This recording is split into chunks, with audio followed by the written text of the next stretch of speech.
Hello students, तो आज हम पढ़ेंगे इलेक्ट्रोमैग्नेटिक इंडक्शन, जो हमारा यूनिट 5th है। ठीक है, क्लास 12th में पढ़ रहे हैं, हम फिजिक्स पढ़ रहे हैं। तो उसमें हमारा फर्स्ट चैप्टर है इलेक्ट्रोमैग्नेटिक इंडक्शन। ठीक है, हमारी यूनिट है 4th।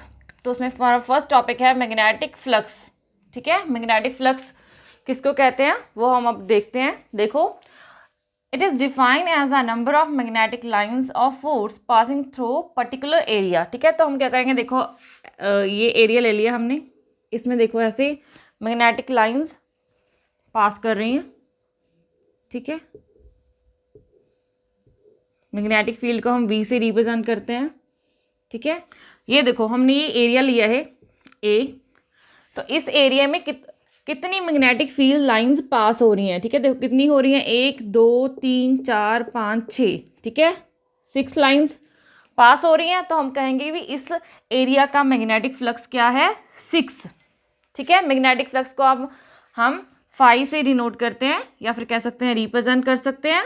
ठीक है, तो वो देखो कितना हो गया इस एरिया के लिए, फॉर दिस एरिया। ठीक है, इट इज़ 6। क्यों? क्योंकि 6 नंबर ऑफ लाइंस पास हुई इतने एरिया में। ठीक है, इतने एरिया में जिसमें हम कैलकुलेट कर रहे थे, इतने में। ठीक है, तो अब देखो, अब हम इसका जर्नल फॉर्मूला देखेंगे वो क्या होता है। हम किसी भी एरिया का मैग्नेटिक फ्लक्स कैसे मेजर करते हैं। देखिए, हम फाई को ऐसे डिनोट करते हैं। ठीक है, ये है हमारा मैग्नेटिक फ्लक्स, ये हमारा एरिया है, इसमें ऐसे मैग्नेटिक फील्ड लाइंस पास हो रही हैं बी। तो ये हमारा एरिया है ए। ठीक है, तो हम ऐसे मान लेते हैं ये क्या है, हमारा एरिया वेक्टर। ठीक है, अब आपको पता है एरिया वी एक वेक्टर है। ठीक है, और मैग्नेटिक फील्ड भी वेक्टर क्वांटिटी है। तो देखो, पर जो हमारी फ्लक्स है वो क्या है, स्केलर क्वांटिटी है। ठीक है, फ्लक्स क्या है, स्केलर है। मैग्नेटिक फील्ड क्या है, देखो magnetic field B and area, ये क्या है, वेक्टर क्वांटिटीज हैं। और देखो हमें क्या पता है, अब हम इसमें क्या लगाएं। ठीक है, अब हम इसमें क्रॉस प्रोडक्ट लगाएं या फिर डॉट प्रोडक्ट लगाएं, इनमें से क्या लगाएं कि हमें सामने स्केलर मिल जाए। तो हमें पता है कि अगर हम डॉट प्रोडक्ट लगाते हैं, कहीं पर भी दो वेक्टर्स का क्रॉस प्रोडक्ट लगाते हैं, ठीक है, तो हम उसके बाद हमें जो रिजल्टेंट मिलता है सी, ठीक है, सी जो हमें सी मिलता है वो क्या होता है, एक स्केलर होता है। ठीक है, जिसे हम स्केलर प्रोडक्ट भी बोलते हैं, डॉट प्रोडक्ट को हम स्केलर प्रोडक्ट भी बोलते हैं। इसलिए यहाँ पे हम ऐसे डॉट प्रोडक्ट लगाएंगे। क्यों? क्योंकि हमारा जो फ्लक्स है वो क्या है, एक स्केलर क्वांटिटी है। और हमें यहाँ पे रिजल्टेंट में आखिर में सब कुछ ये एक्सप्रेशन सॉल्व करने के बाद हमें क्या चाहिए, एक स्केलर क्वांटिटी चाहिए, जो कब आएगी, जब हम दो वेक्टर्स का डॉट प्रोडक्ट करेंगे। तो ध्यान रखिएगा, यहाँ पे हम डॉट प्रोडक्ट लगाते हैं। तो ये है इसका फॉर्मूला।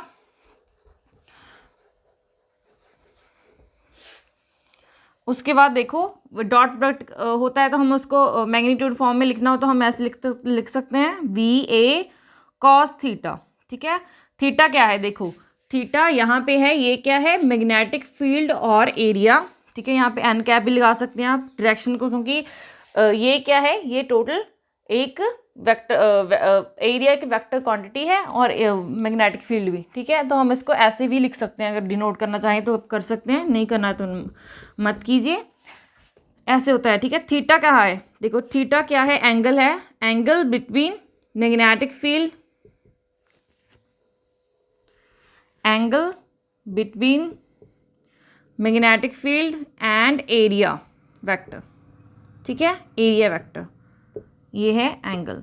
ठीक है, तो ये देखो सिंपली फ्लक्स क्या है, फ्लक्स है वे कितनी नंबर ऑफ लाइंस पास हो रही है किसी भी स्पेसिफिक एरिया में। ठीक है, तो अब देखो फ्लक्स ज़्यादा कम हो सकती है, डिपेंड करता है किस पे। देखो फ्लक्स देखो सीधा सीधा डिपेंड कर रहा है, इसको हम ऐसे भी लिख सकते हैं बी ए कॉस थीटा। देखो सिंपल से आपको पता चल रहा है कि फ्लक्स किस पे डिपेंड कर रहा है, फ्लक्स डिपेंड कर रहा है डायरेक्टली प्रोपोर्शनल है किसके, मैग्नेटिक फील्ड के। फ्लक्स डायरेक्टली प्रोपोर्शनल है एरिया के। ठीक है, अगर हम एरिया को ज़्यादा कर ठीक है, ज़्यादा एरिया को ज़्यादा कर देते हैं, तब भी देखो फ़र्क पड़ेगा ना, फ़र्क पड़ जाएगा। कैसे पड़ जाएगा, number of lines, magnetic lines increase हो जाएंगी। तो हमारा क्या है, फ्लक्स किस पे डिपेंड कर रहा है, एरिया पे। ठीक है, अब देखो अगर हम मैग्नेटिक फील्ड को की स्ट्रेंथ को इंक्रीज कर देते हैं, हम स्ट्रॉन्ग मैग्नेटिक फील्ड अप्लाई करते हैं, तो भी क्या होगा, देखो इतना का एरिया है, देखो यहाँ पे सिर्फ 2 लाइंस क्रॉस कर रही हैं, यहाँ पे हमने मैग्नेटिक फील्ड की स्ट्रेंथ को इंक्रीज किया, ठीक है, स्ट्रॉन्ग मैग्नेटिक फील्ड अप्लाई किया, तो देखो यहाँ पे क्या हो गया, 4 लाइंस, देखो एरिया सेम था, ठीक है, थोड़ा सा सेम एरिया ले रहे हैं, देखो मान लो ये भी ए है, ये भी ए है, ठीक है, एरिया सेम था, फर्क कहाँ पड़ा, ठीक है, मेन डिफरेंस कहाँ पड़ गया, वो पड़ गया देखो नंबर ऑफ मैग्नेटिक लाइंस पे, ठीक है, मैग्नेटिक फील्ड पे, यहाँ पे वीक मैग्नेटिक फील्ड अप्लाई की है हमने, यहाँ पे स्ट्रॉन्ग मैग्नेटिक फील्ड अप्लाई की, तो देखो जितनी नंबर ऑफ लाइंस ज़्यादा होगी उतनी फ्लक्स ज़्यादा होगी, ठीक है, तो यहाँ पे देखो फ्लक्स किस पे डिपेंड कर रहा है, मैग्नेटिक फील्ड पे भी, ठीक है, स्ट्रॉन्ग मैग्नेटिक फील्ड है तो ज़्यादा फ्लक्स होगी, कम वीक मैग्नेटिक फील्ड है तो फ्लक्स की वैल्यू कम होगी। तो ऐसे ही जब हम एरिया को कम या ज़्यादा लेंगे तो उस पर भी फ़र्क पड़ेगा, ठीक है, हम अगर एरिया को ज़्यादा वॉल्यूम एरिया लेंगे तो हमारी फ्लक्स की वैल्यू ज़्यादा होगी, एरिया कम लेंगे तो फ्लक्स की वैल्यू कम होगी।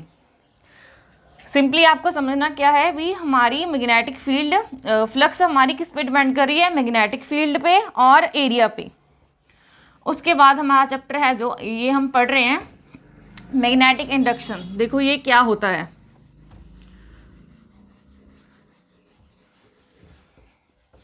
मैग्नेटिक इंडक्शन सिंपल में क्या है, देखो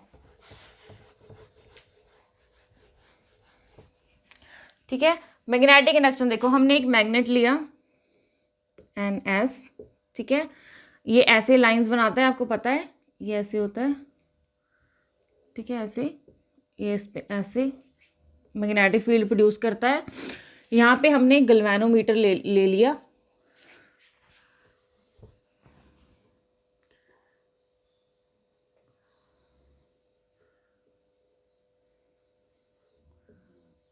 ठीक है, तो हमने देखा जब हम इस मैग्नेट को ऐसे पास लेके जा रहे हैं, ठीक है, पास लेके जा रहे हैं, फिर दूर लेके जा रहे हैं, फिर पास लेके जा रहे हैं, फिर दूर लेके जा रहे हैं, तो क्या हो रहा है, हमने देखा कि हमारा गैल्वेनोमीटर क्या कर रहा है, डिफ्लेक्शन शो करता है। डिफ्लेक्शन शो करने का मतलब क्या है कि जब भी हम मैग्नेटिक फील्ड को इंक्रीज या डिक्रीज कर रहे हैं, ठीक है, मैग्नेटिक फील्ड इंक्रीज डिक्रीज का क्या मतलब है, देखो आपने पढ़ा है अभी हमने, फ्लक्स किसके डायरेक्टली प्रोपोर्शनल होता है, मैग्नेटिक फील्ड।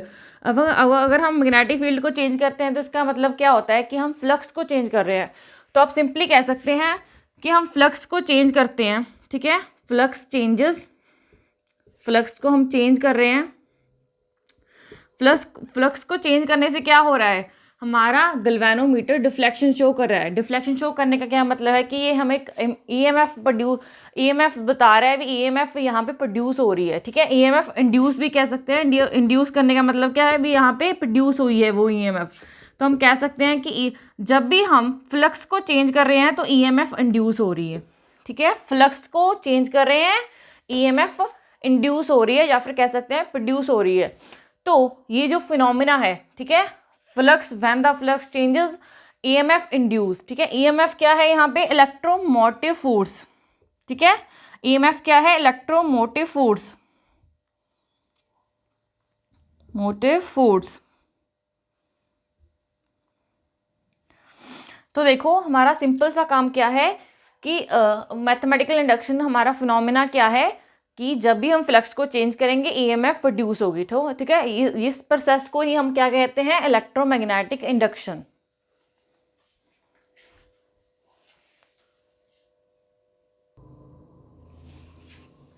तो हमारा नेक्स्ट टॉपिक है फैराडेज लॉज, ठीक है, फैराडेज ने 2 लॉज दिए इलेक्ट्रोमैग्नेटिक इंडक्शन को सिंप्लीफाई करने के लिए। तो हमारा फर्स्ट लॉ है, देखो फर्स्ट लॉ क्या था फैराडे लॉज का, वो कहते हैं जब भी हम flux changes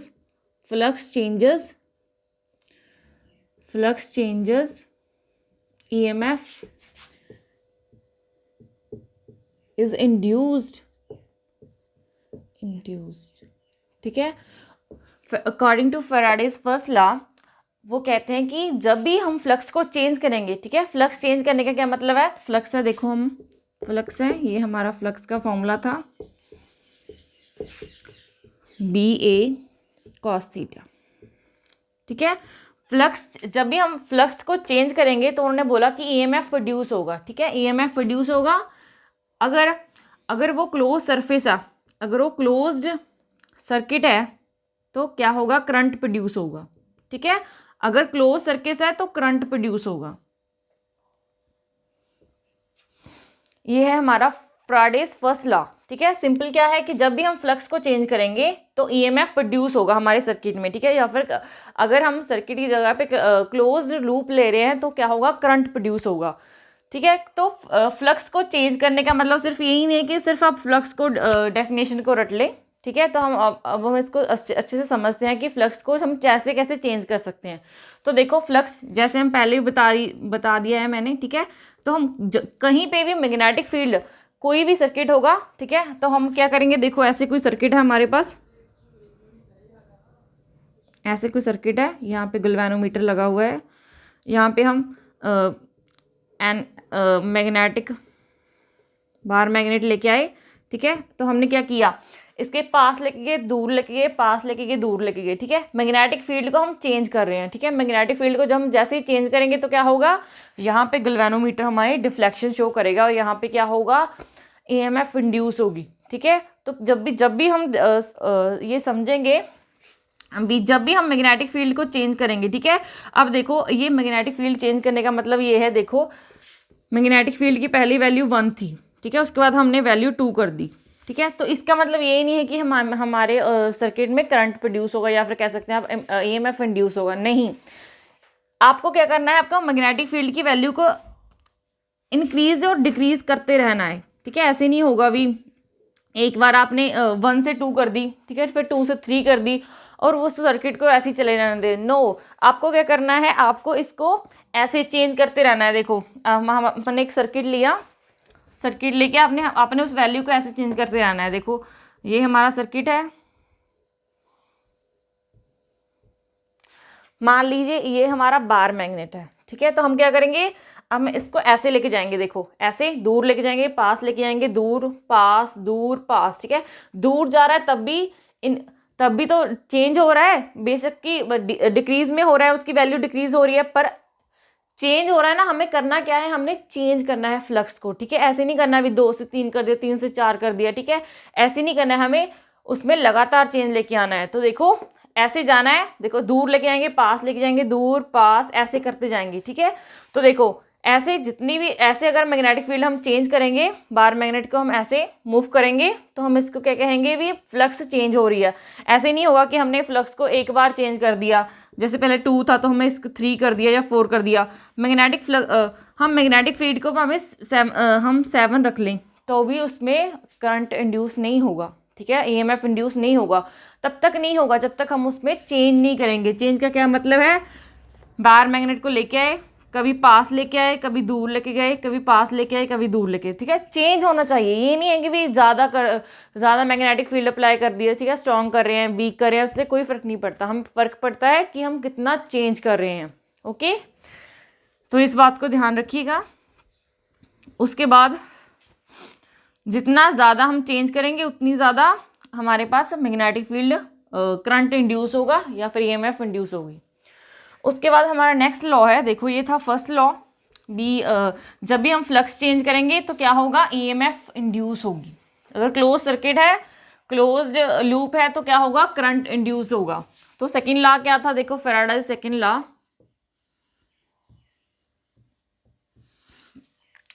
उन्होंने कहा rate of change of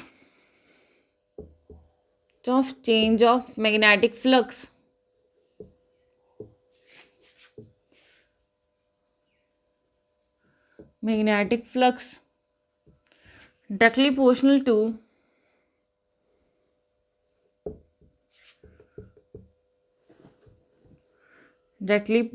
to EMF। ठीक है, EMF को हम E से डिनोट करते हैं। उन्होंने बोला कि हमारा rate of change of flux with time लिखना भूल गए, फ्लक्स विद टाइम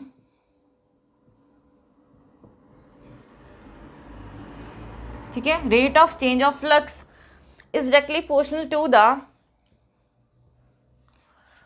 EMF। ठीक है, तो देखो वो बोले भी जो हमारा फ्लक्स चेंज हो रहा है उसका rate with respect to time वो किसके डायरेक्टली प्रोपोर्शनल होगा, ईएमएफ जो इंड्यूस हो रही है हमारे सर्किट में उसके डायरेक्टली प्रोपोर्शनल होगा। तो हम इसको हटा के प्रोपोर्शनैलिटी का साइन हटाएंगे, प्रोपोर्शनैलिटी हटाएंगे तो हम यहाँ पे कांस्टेंट लगा देंगे, ठीक है, जिसमें हम के कहते हैं, और के की वैल्यू, ठीक है, हम 1 लेते हैं, ठीक है। तो हम इसको ऐसे लिख सकते हैं D is equal to D phi upon D T, ठीक है। वैसे ये फैराडे सेकंड लॉ है, बट हम क्या करते हैं, हम इस एक्सप्रेशन के आगे माइनस साइन यूज़ करते हैं, ठीक है, माइनस साइन यूज़ करते हैं। देखो सिंपल फैराडे सेकंड लॉ क्या है, rate of change of flux, देखो डी का क्या मतलब होता है, पर हम डेरिवेटिव किया हुआ है फ्लक्स का with respect to T, derivative का क्या मतलब होता है, स्मॉल चेंज, ठीक है। तो हम इसको कह सकते हैं rate of change of flux. देखो फ्लक्स चेंज हो रहा है with respect to time, time के साथ चेंज हो रहा है, वो किसके इक्वल है, या कह सकते हैं प्रोपोर्शनल है ईएमएफ जो इंड्यूस हुई है हमारे सर्किट में। तो देखो यहाँ पे हमने नेगेटिव साइन लगाया हुआ, जो हम आगे हमारा टॉपिक है लेंज लॉ में पढ़ेंगे, ठीक है। वो क्या होता है, जो ईएमएफ इंड्यूस होती है उसकी जो डायरेक्शन होती है वो ऑपोजिट होती है, ठीक है। जैसे देखो हमने मैग्नेटिक फील्ड इस डायरेक्शन में लगाई है, ठीक है, फ्लक्स इस डायरेक्शन में चेंज हो रहा है, तो हमारी जो ईएमएफ इंड्यूस होगी, ईएमएफ इंड्यूस हुई है उसकी डायरेक्शन ऑपोजिट होगी। तो इस ये नेगेटिव साइन क्या कर रहा है, इंडिकेट करता है कि जो ईएमएफ प्रोड्यूस हो रही है, इंड्यूस हुई है, हमारे करंट प्रोड्यूस हुआ है, उसकी डायरेक्शन क्या है, ऑपोजिट है, ऑपोजिट टू जिसने उसे पैदा किया है, ठीक है। इसमें देखो सिंपल सी बात है, एक इम्पॉर्टेंट बात है कि इसमें जो फ्लक्स है, ठीक है, rate of change of flux तो हमने बता दिया, जो ईएमएफ है, देखो अगर हम इस फ्लक्स को, मैग्नेटिक फील्ड को ज़्यादा तेज करेंगे, ठीक है, देखो ऐसे हमारा सर्किट है, मान लो ये हमारा गैल्वेनोमीटर लगाया हुआ है हमने, गैल्वेनोमीटर है, ठीक है। अब हम तो हम क्या कर रहे हैं, मैग्नेटिक फील्ड को ऐसे लेके जा रहे हैं, ठीक है। जितना ज़्यादा मतलब जितना जल्दी ना इसे फास्ट चेंज करेंगे, उसकी वैल्यू को चेंज करते जाएंगे हम मैग्नेटिक फील्ड को ऐसे जल्दी जल्दी से, मतलब फास्ट में करेंगे, तो उसके क्या होगा, उसमें जो इंड्यूस ईएमएफ होगी उतनी ही उनकी वैल्यू की होगी, ज़्यादा होगी, ठीक है। वो क्या होगा, वो उतना अच्छा, मतलब उसकी वैल्यू क्या होगी, ज़्यादा होगी, वो ईएमएफ उतना ज़्यादा प्रोड्यूस होगा, ठीक है, इंड्यूस होगा सर्किट में। जितना स्लो होगा इतना ही हमारा ईएमएफ की होगा, ईएमएफ क्या होगा, उतना ही उसकी वैल्यू कम होगी, उतना कम करंट प्रोड्यूस होगा, कम ईएमएफ प्रोड्यूस होगा हमारे सर्किट में।